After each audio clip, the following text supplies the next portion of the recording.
जितना हिंदू वो लोग हैं उतना हिंदू मैं भी हूँ। मैं इस बात के लिए एकदम निश्चिंत हूँ कि जो बात मैंने कही है उसके प्रामाणिक साक्ष्य हैं, उसके बिना मैंने कुछ भी नहीं कहा है। मैंने ट्विटर पे कम समय गुजारा है, अध्ययन में ज़्यादा गुजारा है, मैं उसी में ज़्यादा अच्छा महसूस करता हूँ। और प्रसंग इसमें ये है, फिर मुझे कहना खराब लग रहा है, मैंने क्लास में भी ये बात कही है कि कहते हुए मुझे लगता है कि जबान कट जाएगी मेरी, लेकिन अब संदर्भ है तो मैं क्या करूँ, कहना पड़ेगा। इसका ये परिणाम हुआ कि हमारे घर में पहली बार लोग भयभीत हुए। 10 नवंबर की रात से ट्विटर पर एक ट्रेंड चल रहा है, हैशटैग बैन दृष्टि IAS। इसके पीछे कारण है कुछ वीडियोस जो कि सोशल मीडिया पर वायरल करवाए जा रहे हैं। वीडियो दो चीजों को लेकर हैं, एक है शंभुक वध को लेकर, एक है सीता माता के ऊपर। कहा जा रहा है कि हिंदू धर्म का अपमान किया गया इन वीडियोस पर, और इसके केंद्र में है दृष्टि IAS कोचिंग के संस्थापक डॉक्टर विकास दिव्यकीर्ति। तमाम दावे किए जा रहे हैं, तमाम आरोप लगाए जा रहे हैं। हमने कहा कि इन आरोपों का जवाब अगर खुद डॉक्टर विकास दिव्यकीर्ति दे दें तो कितना अच्छा रहेगा। तो सर हमारे बीच आ चुके हैं, डॉक्टर विकास आ चुके हैं, खुद बताएंगे इन दोनों मसलों पर उनका क्या पक्ष है। उससे पहले जो कुछ ट्वीट्स वायरल हुए इनके बारे में आपको बता दूं।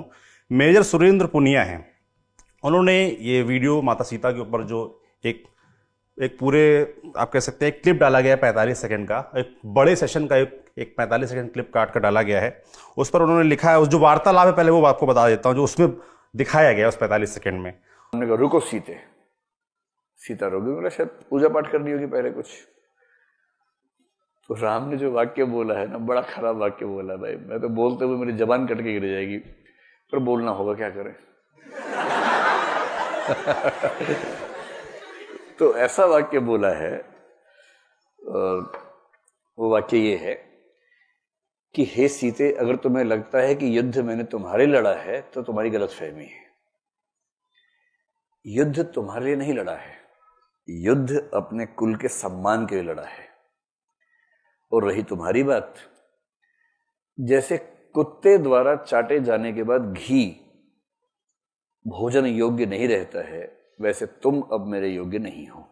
ये पहली कंट्रोवर्सी है विकास जी, पहली कंट्रोवर्सी जो क्रिएट की जा रही है। और तमाम बीजेपी के नेता हैं और सोशल मीडिया एक्टिविस्ट हैं, कुछ पत्रकार हैं, कुछ धार्मिक लोग हैं, इस तरह के इस क्लिप को काटकर काफी वायरल कर रहे हैं और ये आरोप लगा रहे हैं कि इसको गलत तरीके से कोट किया गया, आप हिंदू धर्म का अपमान कर रहे हैं। इन सभी आरोपों पर आपका क्या कहना है? पहले इस क्लिप पर बात कर लेते हैं।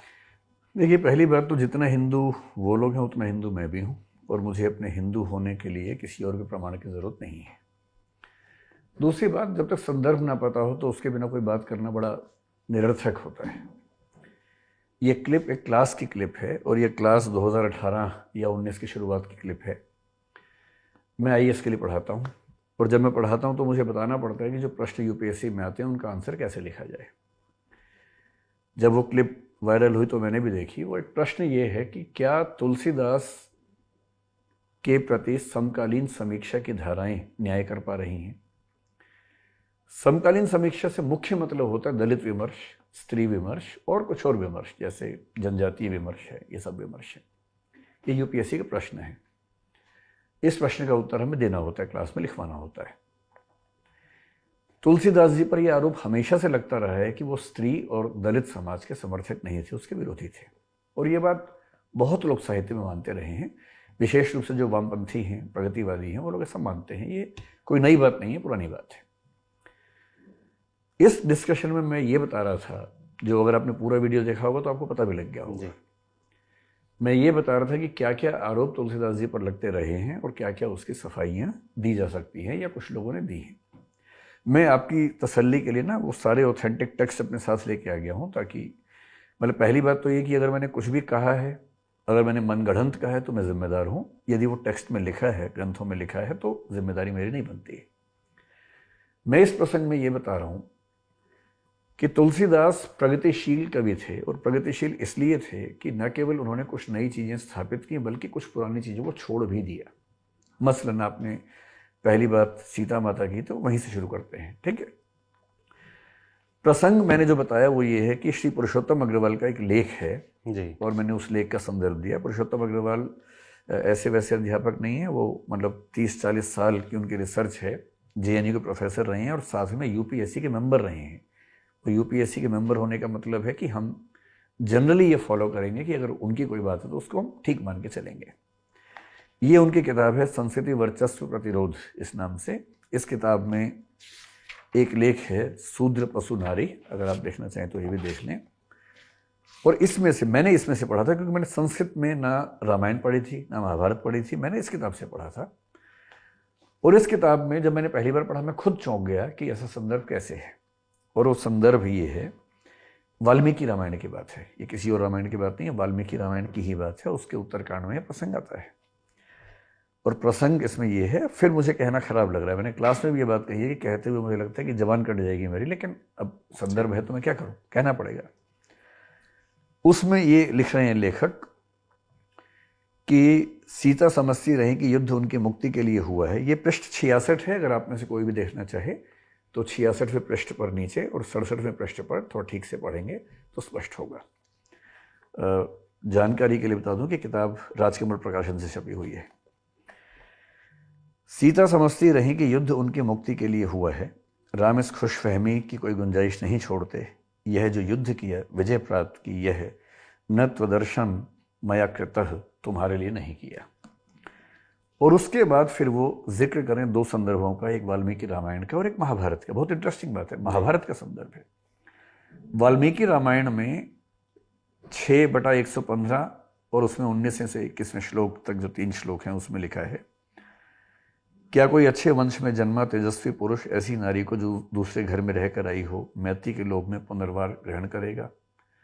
और आगे कुछ कठोर बातें, जिसके बाद अंत में ये कि मैंने तुम्हारा उद्धार किया है, मेरा उद्देश्य सिद्ध हो गया, अब मेरी कोई आसक्ति नहीं, तुम्हारी जहाँ इच्छा हो चली जाओ। ये वाल्मीकि रामायण का प्रसंग है। मैं वाल्मीकि रामायण भी साथ में लाया हूँ, आप चाहे तो उसमें भी देख सकते हैं। तो सर आज पूरी सब किताबें लेकर आए हैं ताकि कोई ये ना कह सके कहाँ से बोल रहे हैं। मैं बिना प्रमाणों की बात करने से बहुत बचता हूँ, संदर्भों के साथ बात करता हूँ। मैंने ट्विटर पे कम समय गुजारा है, अध्ययन में ज़्यादा गुजारा है, मैं उसी में ज़्यादा अच्छा महसूस करता हूँ। उसके एकदम बाद वो क्या कह रहे हैं, महाभारत के रामोपाख्यान में राम का कथन और भी हृदय विदारक है। अब ये महाभारत में देखिए, ये महाभारत में लेके आया हूँ और ये महाभारत भी गीता प्रेस की है, जिसको ट्विटर वाले लोग सबसे ज़्यादा प्रामाणिक मानते हैं वही। ये गीता प्रेस गोरखपुर की महाभारत द्वितीय खंड है। इस द्वितीय खंड में एकदम लेटेस्ट, मैंने आज ही ये बुक नहीं खरीदवाई है जानबूझ के। इसमें पृष्ठ संख्या 918 और 919, ये 2 पेज हैं, 918 919, जिसको भी देखना हो इसमें जाके देखें। और ये 291वां अध्याय है और ये अध्याय इसमें मार्कंडेय कह रहे हैं, मार्कंडेय उवाच यहाँ से शुरू होता है। और जो श्लोक नंबर 13 है, सुवृताम सुवृताम वाप्यहम त्वामद्य मैथिली नोत्सहे परिभोगाय श्वावलीढ़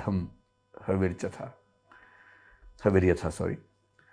अब इतना खराब है कि मुझे बोलते हुए फिर उतना ही खराब लग रहा है। मिथिलेश नंदिनी, तुम्हारा आचार विचार शुद्ध रह गया हो अथवा अशुद्ध, अब मैं तुम्हें अपने उपयोग में नहीं ला सकता। ठीक उसी तरह जैसे वही बात की जो कुत्ते के चाटे हुए भविष्य को कोई भी ग्रहण नहीं करता। यही बात पुरुषोत्तम जी ने अपने लेख में लिखी थी, इसको कोट करते हुए। अब सवाल है कि हम क्या करें। यूपीएससी में प्रश्न ऐसे पूछे जाएंगे कि स्त्री विमर्श के परिप्रेक्ष्य में तुलसीदास का मूल्यांकन करें, दलित विमर्श के परिप्रेक्ष्य में मूल्यांकन करें।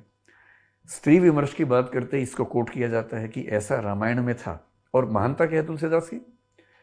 तुलसीदास जी ने रामायण के उन प्रसंगों को छोड़ दिया जो रामायण में थे और ठीक नहीं थे।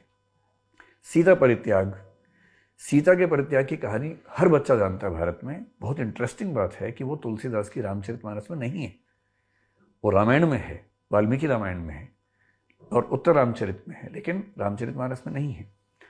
इससे तुलसीदास इस मामले में प्रगतिशील साबित होते हैं। और ये कथन महाभारत का कथन है जिसमें इस संबंध का जिक्र किया गया है। और मेरे इस वीडियो के क्लिप में आपने देखा भी होगा, मैंने जिक्र किया है कि शायद पुरुषोत्तम अग्रवाल जी ने किसी पुस्तक में इसका कोटेशन दिया है।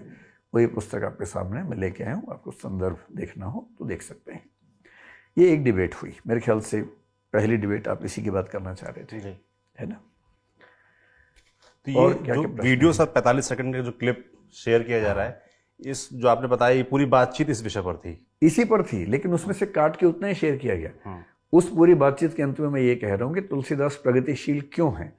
क्योंकि तुलसीदास ने ऐसे संदर्भों को छोड़ दिए रामचरितमानस में जो परंपरा से चले आ रहे थे कि हे सीते, अगर तुम्हें लगता है कि युद्ध मैंने तुम्हारे लड़ा है तो तुम्हारी गलतफहमी है। युद्ध तुम्हारे लिए नहीं लड़ा है, युद्ध अपने कुल के सम्मान के लिए लड़ा है। और रही तुम्हारी बात, जैसे कुत्ते द्वारा चाटे जाने के बाद घी भोजन योग्य नहीं रहता है, वैसे तुम अब मेरे योग्य नहीं हो। संस्कृत के एक ग्रंथ में राम के मुंह से यह कहलवाया गया है। ये राम नहीं कह रहे, लेखक कह रहे हैं। लेखक लोग अपने मन की बातें चरित्रों के मुंह से कहलवाते हैं और छवि बनती है, चरित्र की छवि बिगड़ती है उसकी। तुलसीदास जी एकदम चुपचाप गोल कर गए इस पूरे मामले को। उनको पता था कि ये सब नहीं चलेगा, फेमिनिज्म पैदा होने वाला 3-4 साल बाद, और उस समय की महिलाएं बैंड बजा देंगी।